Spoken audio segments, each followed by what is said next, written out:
Measles is one of the most contagious diseases we know. Just one person is likely to infect between 12 and 18 people. That number is called a disease's basic reproduction number, or R0. Scientists use it to describe how contagious a disease is. Zika, it has an R0 of up to 6.6, super contagious. But the seasonal flu, just a little over 1. And COVID-19, the disease caused by the coronavirus, just about 2. That difference between the flu and COVID-19 doesn't seem so big, especially when you look at them next to these really contagious diseases. Plus, a lot of the symptoms of the flu and COVID-19 are really similar. A fever, cough, they can even both lead to pneumonia, which is ultimately how they can both be fatal. So thinking of COVID-19 and the flu as similar is a common and frankly understandable comparison to want to make. This is like the flu? It's a lot like the flu. I like to believe that it's going to end up more like the flu virus. But wait, let's go back to those R0 numbers again. If the flu has an R0 of 1.3, that means each person gets either 1 or 2 people sick. After 10 rounds, that's 56 total people. And if we run the model with COVID-19's R0 at 2, if one person with it gets 2 people sick who get 2 people sick, after 10 rounds, that's more than 2,000 people. This does not happen with the flu, because COVID-19 is very different, and understanding how is crucial to understanding how dangerous it really is, and why we have to take it so seriously.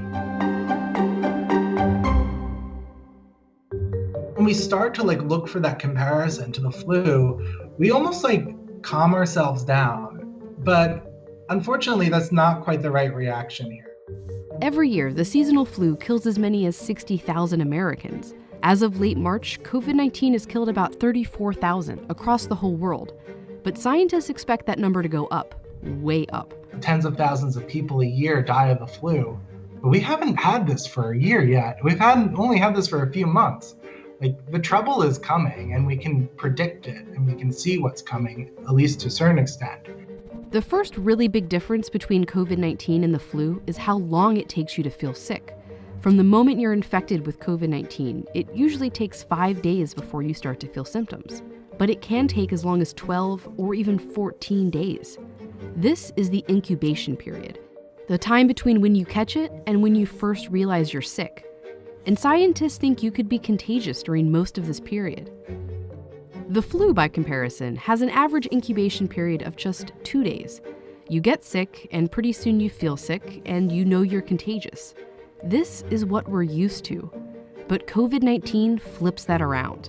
You can be contagious and spreading it around for several days and up to 2 weeks before it even occurs to you that you're sick. And that leads to the next big difference. No human immune system had seen this virus before. Nobody has a natural immunity to it. In flu season, there's always a number of people in the population who are already immune to the flu.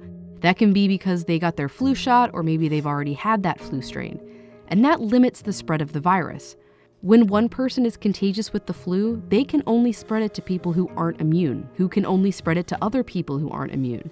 That's why scientists and doctors urge us to get our flu shot every year. If enough people have immunity, they can kind of shield the virus from reaching others. The more immunized people, the more they can protect those that are susceptible to the virus. But COVID-19 is brand new.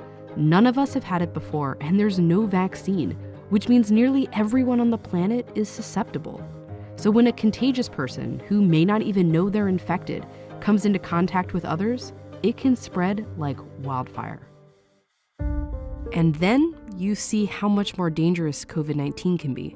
Only 2% of people with the flu need to be hospitalized, but 20 to even 30% of people who test positive for COVID-19 do. And we're still learning about COVID-19's fatality rate, but scientists think it's somewhere between 1 and 3%. But the flu's rate is even lower, 0.1%. And that's a disease that can kill 60,000 people a year in the US alone. That's what Dr. Anthony Fauci, the US's leading infectious disease expert, tried to clear up to Congress. People always say, well, the flu does this, the flu does that. The flu has a mortality of 0.1%. Sure. This has a mortality of 10 times that. This is a really serious problem that we have to take seriously. And he's just talking about the average across all age groups. For older people or people with compromised immune systems, it can be way higher. And that's especially scary when you remember all the other things that are different about COVID-19. The infectiousness, how hard it is to know you have it, how susceptible we all are to it. Estimates vary, but some scientists have warned that between 20 and 60% of the world's population could become infected with the virus. Because COVID-19 has no cure and no vaccine, the only defense we have against it is social. We can take ourselves out of the chain, not with immunity, but with social distancing. Just physically not being around anyone and staying home as much as possible. But that only works if each of us takes it seriously, which is why comparing it to the flu, while understandable, is not helpful. It's natural to want to find a comparison, to want to make this seem small. When we use the flu as the backdrop, it almost numbs us, or it can numb us and make us maybe even feel better about the current situation, because the current situation is bad. So now is not the time to be numb. We need to be vigilant and then use our vigilance for useful actions.